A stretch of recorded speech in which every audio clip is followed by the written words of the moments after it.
El cap del DOIP pot crear una intervenció sobre qualsevol alumne de l'escola, des de matèries, DOIP i nova intervenció.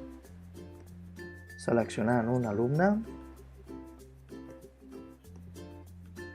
i afegint intervenció. Però hi ha altres usuaris que també la poden obrir, seguint exactament la mateixa ruta. Els membres del DOIP també poden crear una intervenció sobre qualsevol alumne. En el cas dels tutors i les tutores, poden crear una nova intervenció sobre algun alumne de la seva tutoria i també sobre qualsevol alumne amb el permís. Donar d'alta noves intervencions del DOIP.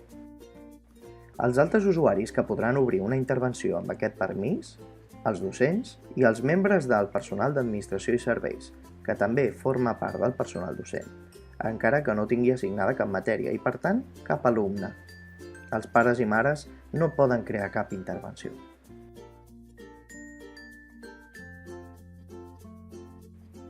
Des de Nova intervenció, podreu cercar l'alumne al qual voleu donar-lo d'alta en un seguiment psicopedagògic.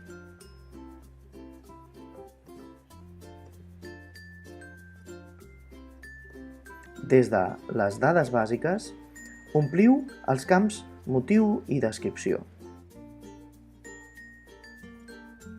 Trieu els tipus i assigneu el responsable de la intervenció.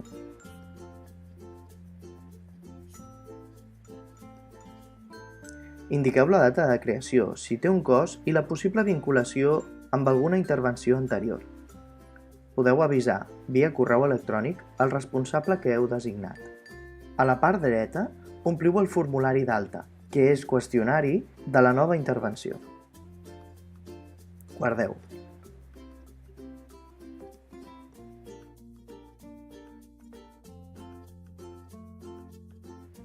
Com a responsable de la intervenció, teniu l'avís al sumari per validar-la.